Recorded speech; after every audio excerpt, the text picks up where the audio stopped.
keperluan apa? Jadi di sini saya ingin mengasih tahu permasalahan saya, Pak. Oke. Sebelum mulai perkenalkan dulu identitas. Ya, nama saya Abdul Latif. Saya mahasiswa di kampus UI jurusan akuntansi. Oke. Sebelum perkenalkan juga, saya Akbar Bangkilan, dipanggil Pak Akbar sebagai dosen BK ya di sini. Oke. Sebelumnya sudah pernah melakukan konseling? Sebelumnya sudah. Tapi untuk mereview lagi, jadi saya akan jelaskan dulu tentang tujuan konseling beserta asas-asasnya ya. Jadi di konseling ini adalah proses pemberian bantuan, salah satu layanan bimbingan konseling yaitu pengentasan masalah yang akan diceritakan oleh klien, yaitu Anda relatif kepada saya konselor di sini. Jadi nanti kita akan saudara akan bercerita nih tentang permasalahan Anda, dan kita dan saya akan mendengarkan serta akan memberikan arahan untuk penyelesaiannya. Oke. Selain itu di konseling ini juga ada beberapa asas. Salah duanya itu asas keterbukaan dan asas kerahasiaan.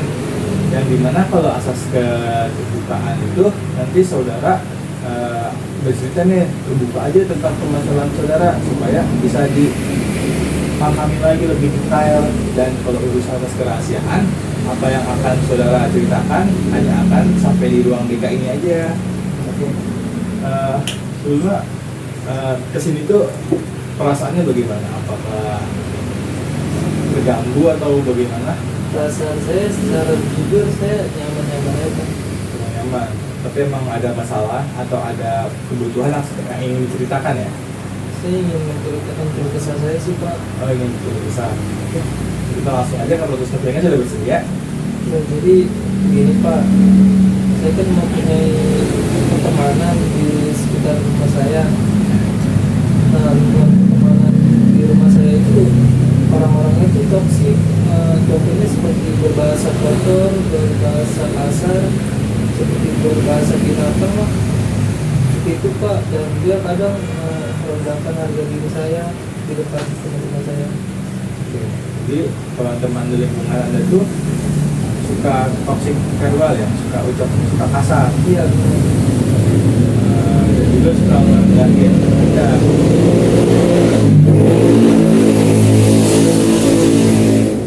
Contohnya itu kayak gimana sih? Contoh toksiknya itu apa, dia apa itu fisik atau apa? Dia pernah fisik dan merendahkan saya, dan saya pun trauma, Pak. Dan akhirnya saya memutuskan diri untuk meninggalkan lingkungan pertemanan itu, Pak. Jadi Anda tidak aktif lagi di lingkungan. Iya. Kalau dari agresif verbal, dari toxic verbal itu apa sih alasan mereka tuh? Alasan mereka bisa ngelakuin seperti itu? Mungkin ada ngelakuin kesalahan atau apa yang mendasari mereka tuh mengatakan seperti itu? Saya kurang tahu. Saya berteman dengan mereka, saya biasa-biasa aja. Saya pun tidak melakukan hal-hal yang membuat dia, saya nggak tahu apa dia iri sama saya atau apa. Jadi teman Anda itu ngatain Anda itu tanpa sebab ya, alasannya. Iya, benar. Tapi sih menurut saya kayaknya dia ada tujuan dan dibalik semua. Dia kenapa tuh? Mungkin saya nggak sejalan sama pola hidupnya atau gaya hidupnya mereka, Pak. Masih jalan. Iya. Maksudnya tuh apa yang mereka mau, misalkan tuh Anda harus ikutin terus ya? Iya, benar. Dan Akhirnya tuh saya merasa kesepian di rumah saya. Saya bingung mau bersosialisasi sama siapa. Dan teman-teman saya menjauhkan saya. tapi setelah itu tuh hal yang mendasari mereka toksik karena ada lagi kan itu apa yang lagi maksudnya, apa ada alasan lagi selain itu?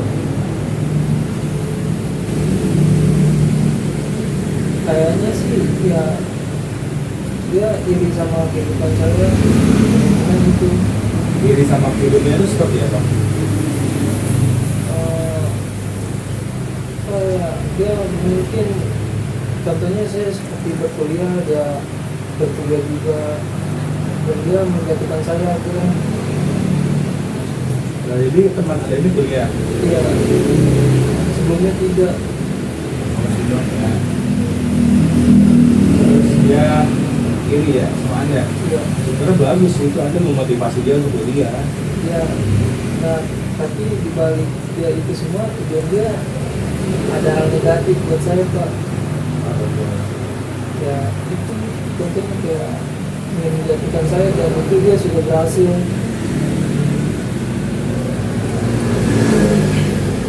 Jadi Anda ini menjatuhnya itu seperti apa maksudnya? Kenapa bisa Anda bilang menjatuhkan Anda itu? Teman Anda ini bisa dibilang beberapa teman Anda, apa teman Anda ini lakukan apa? Ya tadi Pak, dia merendahkan saya dengan lewat kalimat dalam pembicaraannya itu Pak. Dan itu mengenai mental saya. Oh, jadi dari tutur kata teman Anda ini dia itu kayak merendahkan Anda. Ya. Jadi seolah-olah dia itu yang paling hebat gitu ya. Ya. Dan Anda ini jadi merasa down gitu. Ya, benar. Sebenarnya, tapi apa yang teman Anda katakan itu benar tidak? Apa Anda merasa oh iya, begini nih, saya mau begini itu atau gimana? Saya akui memang perkataan itu benar, tapi sikap itu seharusnya tidak dikatakan di depan khalayak umum, apalagi itu dijadikan bahan bercandaan. Oh, Anda nyadari itu tapi itu benar dan seharusnya itu nggak usah diumbar gitu ya. Ya, benar. Jadi aib kan? Ya, benar. Kalau untuk aib itu kira-kira nih respons beliaunya gimana nih? Kan dia ngomong di khalayak umum kan, di depan teman-teman Anda yang lain. Respon teman-teman yang lain gimana? Nanggepinnya serius kah atau bercanda kah? Sebenarnya teman saya tahu saya direndahkan, ya teman saya cuma diam aja. Cuman dia nggak menanggapi lebih gitu. Iya, seharusnya sih sebagai teman, yang namanya teman, seharusnya teman saya itu menegur teman saya yang sudah merendahkan saya, tapi ini diam aja. Maunya Anda, teman Anda juga negur dia tuh. Iya, benar. Karena udah kelewatan lah ya. Ya, nah, Tapi coba deh ke belakang gitu ya. Anda refleksikan diri dulu. Kenapa teman Anda tuh bisa mengatakan seperti itu? Kenapa teman Anda bisa, dan Anda membenarkan hal tersebut kan tadi? Nah itu kenapa teman Anda bisa sampai bilang Anda seperti itu?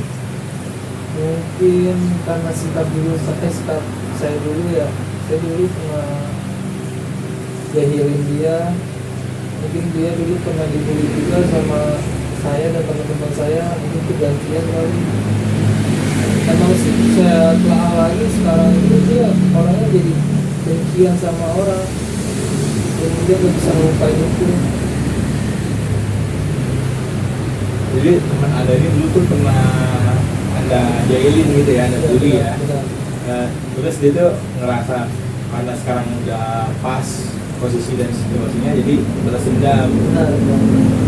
Dan jadi juga sekarang dia sifat yang benci ya, gampang benci ke orang lain. Iya, benar. Dan dia itu terima terus. Tukang mungkin. Ya, Oh. Kalau dari itu sih sepertinya selain di luar faktor dari teman Anda sih, Anda juga mesti introspeksi ya. ya. Maksudnya kenapa sih Anda sampai bisa dibilang seperti itu sama dia? Mungkin kalau ada beberapa sifat Anda itu harus dimiliki. Dan juga kalau untuk teman Anda ini bagus sebenarnya Anda udah menjauhin yang ini, yang toksik ini. Tapi kalau untuk putus silaturahmi atau putus hubungan pertemanan sama teman-teman Anda yang lain sih kata saya jangan. Nah, Soalnya itu kan buat interaksi ada di juga komunikasi atau sosialisasi Anda gitu dengan teman-teman Anda yang lain, dan mungkin teman-teman Anda yang lain kan nanti kan responnya diem aja nih, seperti gitu kayak nggak termasuk tuh, nggak apa namanya, dia nggak senang, mungkin nggak senang juga sama teman Anda yang toxic ini, dengan Anda masih juga bisa jalin hubungan. Jadi kalau misalkan Anda tadi bilang Anda jadi nggak aktif gitu Pak, jadi down gitu, berarti Anda menggunakan kata-kata teman Anda tadi yang toxic tadi. Nah, ya, itu jadi tersimpan di dalam pikiran saya pun jadi mempunyai rasa benci terhadapnya. Kalau saya mencintainya, seharusnya kalau dia benci itu diungkapin secara baik-baik. Dia nggak suka sama saya di mana, benci sama saya di mana, dan saya rubah diri saya. Itu pun harusnya 4 kata. Dari teman Anda ini itu toxic juga ya, karena Anda ikut benci sama dia. Ya, tapi bahkan saya ada kepikiran untuk melukainya, tapi saya pikir-pikir terus. Aku jangan. Sebenarnya kalau tadi Anda benci sama dia terus pengen melukain dia, itu sama jadi itu Anda sama aja seperti dia sama seperti orang itu. Tapi saya belum meluapkan ya. Anda belum ngelakuinnya, bagus gitu ya. Tapi kalau untuk yang tadi Anda bakal peduli sama dia, terus Anda care sama dia, itu sebenarnya bagus sih. Cuman karena dia bilang nih, dia kayaknya salah pola pikir atau salah suai, salah pikir apa, salah suai. Jadi Ya. bilang ya, Jadi dia tuh orangnya nggak mau salah, apa yang dia katakan dan sebagainya dia pikir itu benar semua. Jadi nggak mau disalahkan. otoriter. Iya, benar. Jadi itu semuanya itu harus mau sesuai kemauan dia ya. Iya. Tadi itu dari yang seperti itu, mungkin dulu Anda pernah nolak kemauan dia kan, mungkin dalam satu organisasi atau kegiatan. Nah, nolak paling hal-hal negatif. Hal-hal itu ditolak, nggak ikut gitu. Iya. Terus dia jadi nggak senang gitu sama Anda. Iya. Jadi nggak senang sama Anda, terus jadi toksikin Anda gitu ya. Iya.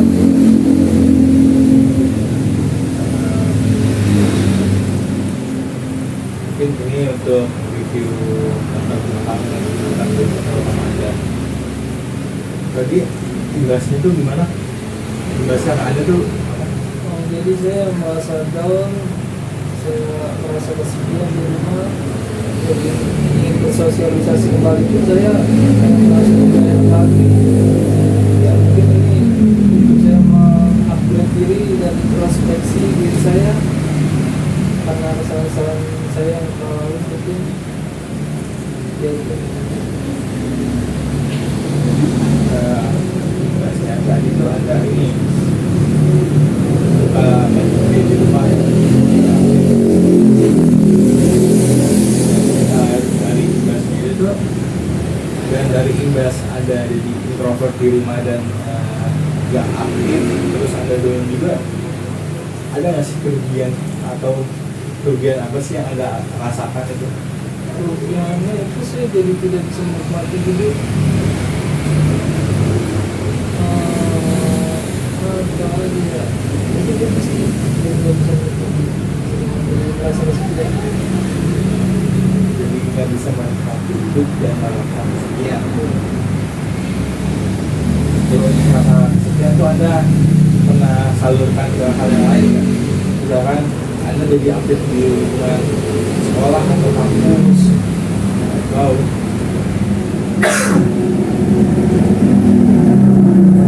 Anda itu ada kegiatan organisasi lain atau enggak? Ya, atau enggak Anda ikut kegiatan di lembaga lain itu untuk mengatasi kesepian gara-gara di rumah nggak ada teman itu? Ya, saya mungkin mengatasi kesepian itu dengan mengikuti organisasi kampus. Tapi setelah nyampe rumah lagi, kan rumah itu saya merasa kesepian lagi. tapi itu organisasi di kampus itu bagus sebenarnya. Jadi misalkan anda pulang kuliah langsung pulang kan ada otomatis rasa sekian lagi kan. Iya. Tapi karena anda ikut organisasi di kampus, jadi anda makan waktunya lebih banyak di kampus. Dan sampai rumah mungkin kalau untuk melakukan kesekian anda bisa menjalani hobi anda apa? Hobi saya tadinya bermain game, tapi semenjak belajar itu mungkin terlalu banyak kekecewaan terhadap diri saya merasa hambar, bosan, dan kesepian. Mungkin berarti hobi anda bermain game ya? Ya, Menggunakan waktu di rumah mengatasi kesepian bermain game sebenarnya bisa bagus juga. Lalu kalau ada hobi lain nggak selain itu kan? Atau selain hobi ada aktivitas lain nggak yang dijalankan untuk mengatasi kesepian di rumah itu? paling apa ya, baca Al-Quran paling. Ya, benar. Terus selain itu ada lagi Ke YouTube, YouTube gitu kan? Oke. sama IG. Apa namanya? Streaming YouTube atau scroll IG ya? Iya. Bagus sih sebenarnya. Mungkin dengan anda menjalankan aktivitas itu bisa mengatasi kesepian anda sih. Yang dari tadi mengatasi kesepian ketika di rumah mungkin. Atau mungkin kalau anda itu mungkin anda bisa interaksi mungkin di media sosial dengan orang lain, komunikasi sama orang lain, ngobrol atau sharing cerita-cerita. Tapi rasanya berkomunikasi lewat online atau offline itu ternyata beda, lebih sikap offline sih menurut saya daripada online. Diajukan offline. Nah, kalau misalkan teman di media sosial anda ajak main gimana? Kan? Nongkrong yuk. Ya gitu. Main cek kemana kayak gitu. Dan yang saya dapat lagi ternyata ketika saya berada di titik terendah sama temanku, tidak ada yang ingin menegur saya atau mengajak saya berkumpul lagi.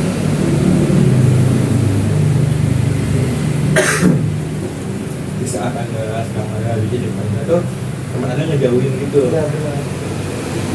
Sebenarnya kalau begitu tuh bisa jadi setelah mereka menjauhkan anda atau anda menarik diri atau enggak, jadi anda menarik diri itu maksudnya anda tidak terbuka dengan teman anda yang lain gitu.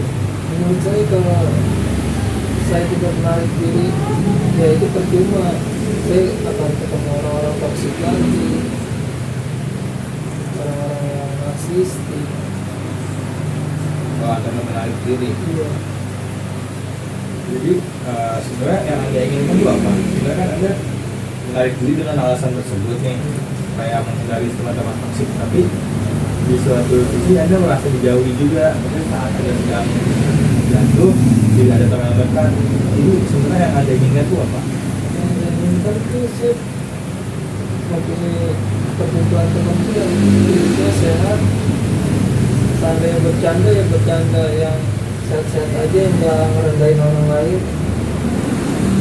Itu termasuk harga diri sih. Dan saya akhirnya belajar ternyata ketika seseorang udah bermain dengan harga diri kita, itu kita pantas buat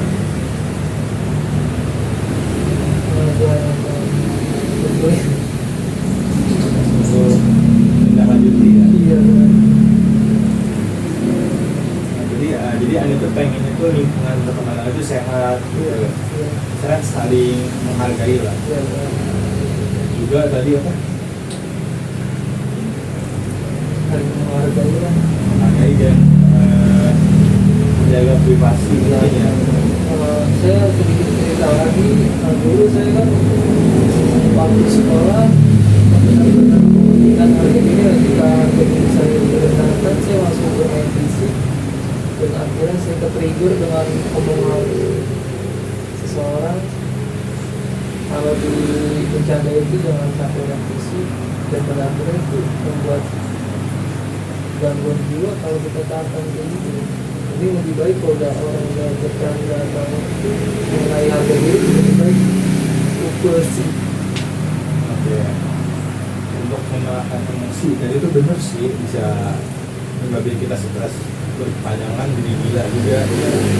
Tapi kalau langsung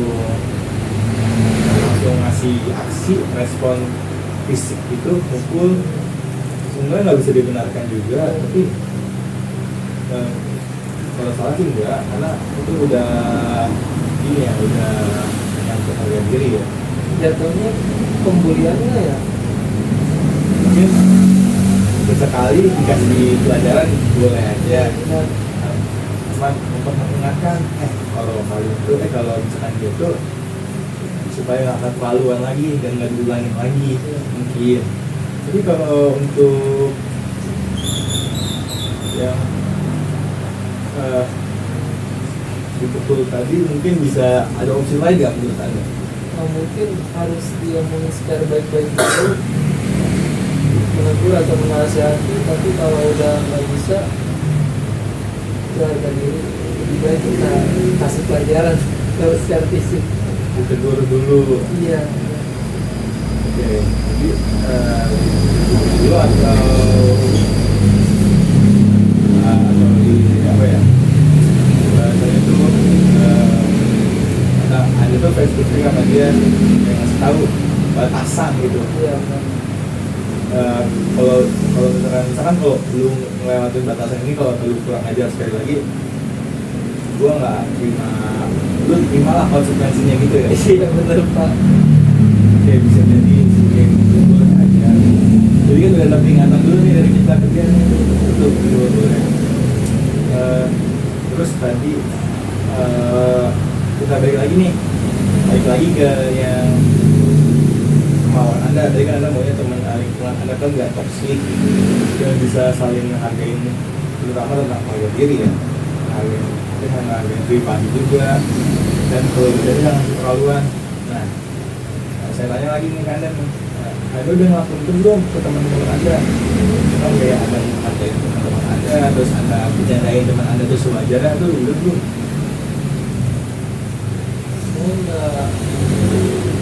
Saya tahu kekurangannya, tapi saya nggak mau kekurangan dia, nggak pernah berani kekurangannya.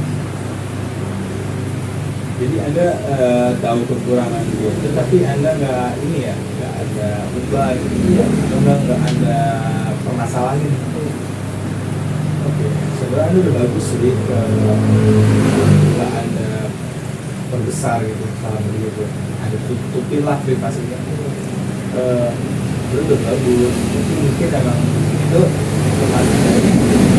teman Anda ini kira nggak sejauh Anda, nggak jarang dong terbuka lah pikiran itu. Jadi masih akal cepat ceplos mungkin, jadi asal saling marahin gitu mungkin. Dan juga tuh ini kan kalau misalkan Anda sendiri Anda ke mereka tadi gimana? Kalau dulu sih udah terlewat batas. Contohnya kayak saya dia lagi tidur nih, tai ayam saya masukin ke mulutnya, seperti itu. Tapi itu nggak menyangkut kekurangan dia. Dia bercanda ya, tapi bercanda terlalu kelewatan.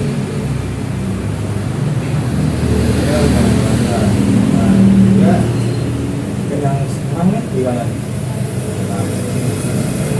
Nggak ke teman Anda nih, teman-teman Anda sekarang, kalau untuk Anda. Saya jadi ada sedikit batasan ya. Saya jadi kayak takut ngomong, takut gak enak hatinya. Sedikit ada batasan. Nah, sedikit ada batasan ini mungkin jadi tuh Anda tuh sadar ketika Anda nggak boleh kebablasan atau apa itu setelah Anda ditoksikin sama teman Anda atau sebelumnya? Pas ditoksikin temen saya sih baru sadar. Pas ditoksikin teman baru sadar.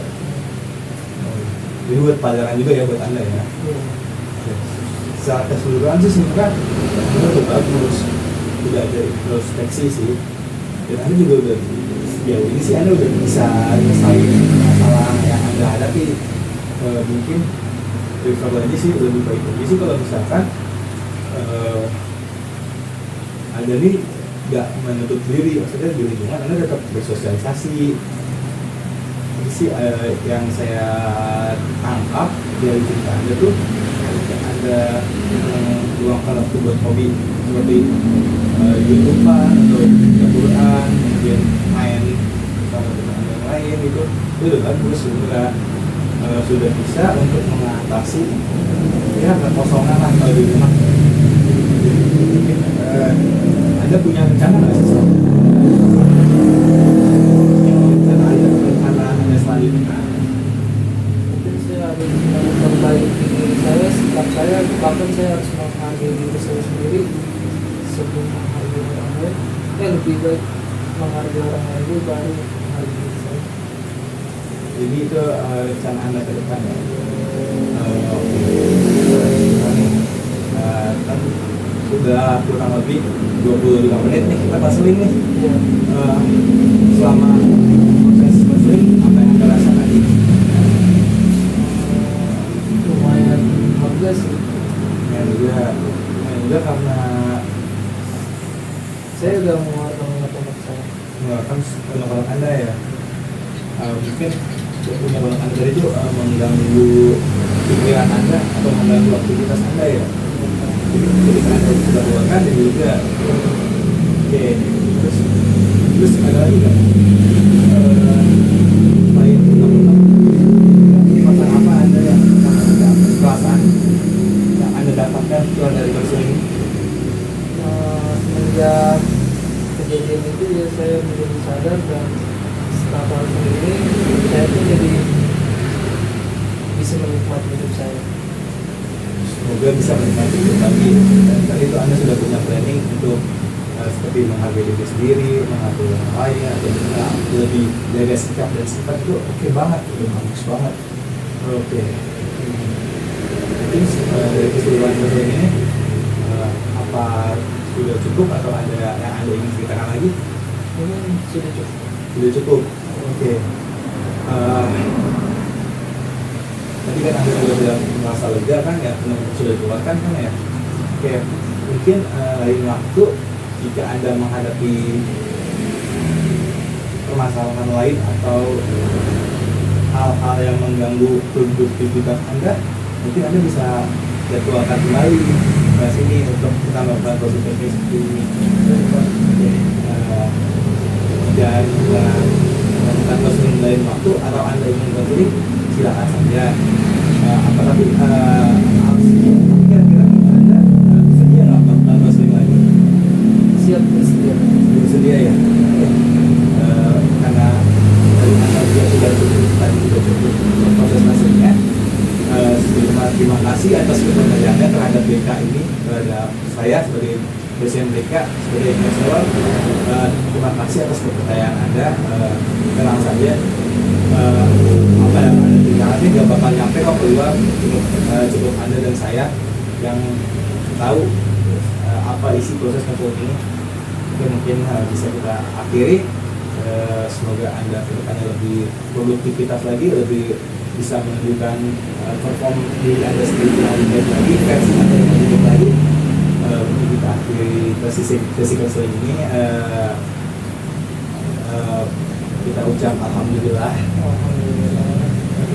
Mungkin Anda bisa kembali bisa kembali melanjutkan aktivitas Anda. Persilakan. Terima kasih Pak. Ya, sama-sama. Assalamualaikum. Salam.